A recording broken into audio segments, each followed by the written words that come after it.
কোন একজন নারী সে হয়তো পর্দা মেনটেন করে না, একটু হিপ হপ স্টাইলে চলাফেরা করে, তো সে ভাবলো যে না, আমি তো অনেক ভুল করে ফেলছি, আমি সংশোধন হব, আমি প্র্যাকটিসিং হতে চাই। তো এখন যখন সে আপনার কাছে আসছে নাসিহাত নেওয়ার জন্য, আপনি যদি বলেন যে তোমার এই করতে হবে, বোরকা ঝুলাইতে হবে, হাত মোজা পা মোজা, পারবে?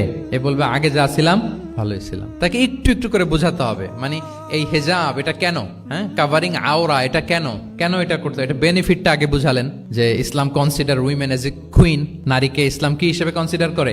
রানী হিসেবে। তো রানীর তো একটা ড্রেস কোড থাকবে, স্পেশাল পোশাক থাকবে, এগুলো বুঝাবেন। সে যাতে একটু নিজেকে গুছিয়ে চলে, শুরুর দিকে আপনি এই বার্তা দিতে পারেন যে একটু গুছিয়ে চলতে হবে। এরপর একটু শালীন পোশাকে যেন সে অভ্যস্ত হয়, এটা বললেন। সে যখন শালীন পোশাকে অভ্যস্ত, তারপরে হেজাবের ফজিলত বললেন, সে যেন হেজাব পরে। যখন সে হেজাব পরে, এরপরে তাকে নেকাবের কথা বললেন। এইভাবে আস্তে আস্তে তাকে বোঝাতে হবে। কিন্তু একবারে যদি সব চাপিয়ে দেন, বলেন তো আওয়াজ করে, সে কি ওটা রিসিভ করতে পারবে? কারণ এই যে গ্রাজুয়ালিটি আর তাদাররুজ, এই সিস্টেমটা আপনি ভায়োলেট করেছেন, করেন নাই। একটু একটু করে বললে এটা মানুষের ফিতরাতের সাথেও যায়, তার নেচারের সাথেও যায়। আমরা মদ হারাম হওয়ার কথা জানি, কয়টা স্টেপে হারাম হয়েছিল মদ? একবারে যদি বলা হতো বন্ধ করার সহজ হতো সাহাবাদের জন্য? হতো না। অনেকে আছে দেখবেন যে চেইন স্মোকার, তো যে চেইন স্মোকার, আপনি যদি বলেন যে এটা হারাম, আজকেই তোমার বাদ দিতে হবে, হারাম, এটা খেতে পারবে না, পারবে? ও দুনিয়া সব বাদ দিতে পারবে, সিগারেট বাদ দিতে পারবে না। তো তারে কি করতে হবে? ফ্লেক্সিবিলিটি দিতে হবে, যে আস্তে আস্তে ছাড়েন। কষ্টের পরেই সুখ, সুখ এটা দুঃখের পরেই থাকে। আল্লাহ সেটআপটা এভাবেই করেছেন। দুঃখ, কষ্ট, বিপদ আর পরীক্ষায় মুমিন ভয় পায় না, কারণ মুমিনের হারাবার কিছু নাই, ঠিক কিনা? আমাদের জীবনে যদি বিপদ নেমে আসে, আমরা কি চিন্তিত হই? কথা বলেন। আমরা তখন সবর করি, কি করি? আর সবরের সওয়াব আছে না নাই? কারণ মুমিন জানে রাত যত গভীর হয়, অন্ধকার তমানিসা ভেদ করে সুবহে সাদিক হয়। মুমিন জানে গর্ভবতী নারীর পেটের যন্ত্রণা যত বাড়তে থাকে, নতুন মেহমান আগমনের সময় ঘনাতে থাকে, ঠিক কিনা?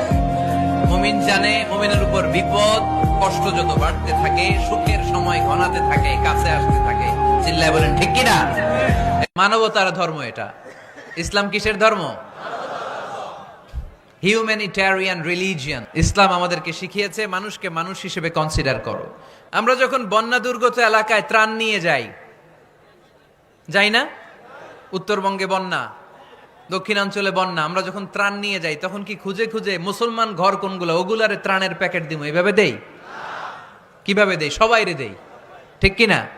কারণ মানবতা যেখানে বিপন্ন, ইসলামের ত্রাণ সেখানে আছে না নাই? আমরা তখন মুসলিম অমুসলিম কাফের মুশরিক দেখি না, আমরা দেখি কারা বন্যা পীড়িত, কারা দুঃখ কষ্টে আছে। যারাই কষ্টে আছে তাদের জন্য আমাদের হেল্পিং হ্যান্ড আমরা এক্সপান্ড করে দিব, আমাদের সাহায্যের হাত তাদের কাছে পৌঁছে যাবে। জোরে কোন ঠিক কিনা? এটারে বলে হিউম্যানিটেরিয়ান রিলিজিয়ান। ইসলামরে বুঝে নেন, ইসলামের সৌন্দর্যটারে শিখে নেন, কাদা ছড়াছড়ি আর কইরেন না। রাসূল সাল্লাল্লাহু আলাইহি ওয়াসাল্লাম ষষ্ঠ হিজরিতে মদিনায় স্বপ্নে দেখলেন যে তিনি উমরা করতে যাচ্ছেন। তো নবীদের স্বপ্ন এটা কেবল স্বপ্ন নয়, এটা আল্লাহর পক্ষ থেকে ওয়াহি, রেভেলেশন। তো সেই হিসেবে তিনি 1400 সাহাবা নিয়ে উমরা করতে চলে গেলেন মক্কায়, কিন্তু মক্কাবাসী ঢুকতে দিল না, থামিয়ে দেয়া হলো। তো তখন একটা চুক্তি হয়েছিল, ওই চুক্তিতে বলা হলো, রাসূল সাল্লাল্লাহু আলাইহি ওয়াসাল্লাম লিখতে বললেন যে লিখো মিন মুহাম্মদ রাসূলুল্লাহ, আল্লাহ রাসূল মুহাম্মদের পক্ষ থেকে কুরাইশদের সাথে এই চুক্তি। কুরাইশরা আপত্তি করলো যে না, শুধু মুহাম্মদ লেখা যাবে, রাসূলুল্লাহ লেখা যাবে না। কারণ তুমি যে রাসূলুল্লাহ, আল্লাহর রাসূল, এটা যদি আমরা মেনে নেই, তাহলে তোমার সাথে আর আমাদের দ্বন্দ্ব কিসের? আমরা তো ভাই ভাই হয়ে গেলাম, রাসূলুল্লাহ কাটো। সাহাবারা কেউ রাজি হয় না, বিশেষ করে ওমরে ফারুক রাদিয়াল্লাহু তাআলা, উনি রাজি হয় না, না না এটা কাটা যাবে না। রাসূল সাল্লাল্লাহু আলাইহি ওয়াসাল্লাম অনেক বলে কয়ে বুঝালেন যে না, দীর্ঘমেয়াদী চিন্তা করতে গেলে আমাদের এখন একটা শান্তি চুক্তির দরকার আছে, যাতে করে আমরা আমাদের গ্লোবাল নেভিগেশন সিস্টেম, দাওয়া সিস্টেমকে আরো স্ট্রং করতে পারি। অনেক বলে কয়ে রাসূলুল্লাহ কাটা হলো। এরপর তারা বলে চুক্তিতে লিখো যে এই বছর উমরা করতে দেয়া হবে না, এই বছর ফিরে যাবেন আপনারা সবাই। এটাও সাহাবারা রাজি হয় না, আল্লাহ রাসূল সাল্লাল্লাহু আলাইহি ওয়াসাল্লাম রাজি হলেন। আবার আরেকটা ক্লোজে লেখা হলো যে আগামী বছর আসলেও 3 দিনের বেশি থাকা যাবে না, সেটাও রাজি হয়ে গেল রাসূল সাল্লাল্লাহু আলাইহি ওয়াসাল্লাম। সাহাবারা রাজি হচ্ছেন না।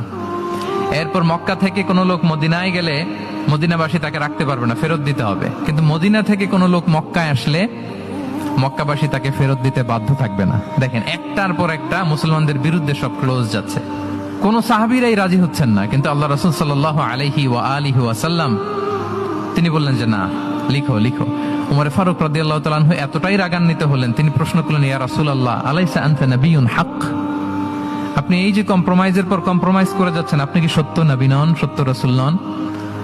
আলাসনা আলা দীনিন হক, আমরা কি সত্যের উপর প্রতিষ্ঠিত নই? আলাইসাল কুরআনু কিতাবুন হক, তো সব যদি সত্য হয় আপনি কেন এগুলো মানছেন? রাসূল সাল্লাল্লাহু আলাইহি ওয়াসাল্লাম বললেন যে ওমর তুমি বাদ সেতো না, মেনে নাও। মেনে নিলেন, এবং এই মেনে নেওয়াটাকে আল্লাহ ভিক্টরি বলে ঘোষণা দিলেন, বিজয় বলে। আল্লাহু আকবার।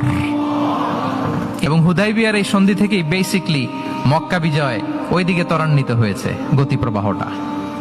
কারণ রাসূল সাল্লাল্লাহু আলাইহি ওয়াসাল্লাম অনেক দূর দেখেছেন, সাহাবারাই সামনের কিছু বিষয়ে তারা খেয়াল করছেন, কিন্তু রাসূলুল্লাহ সাল্লাল্লাহু আলাইহি ওয়াসাল্লাম তিনি অনেক দূর দেখতে পাচ্ছেন।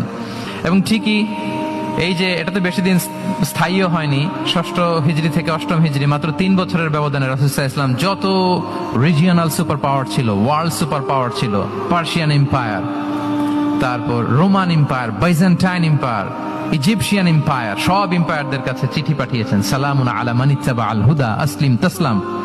এবং ইসলামের এক্সপান্ড হয়েছে, ওনার গ্লোবাল নেভিগেশন সিস্টেম উনি চালু করেছেন। এর কারণ কি? উনি ছিলেন ভিশন ওরিয়েন্টেড মাইন্ডসেটের অধিকারী, দূরদর্শী, অনেক দূর দেখতে পেতেন, অনেক দূর তিনি দেখতে পেতেন, দীর্ঘমেয়াদী তিনি পরিকল্পনা করতে পারতেন।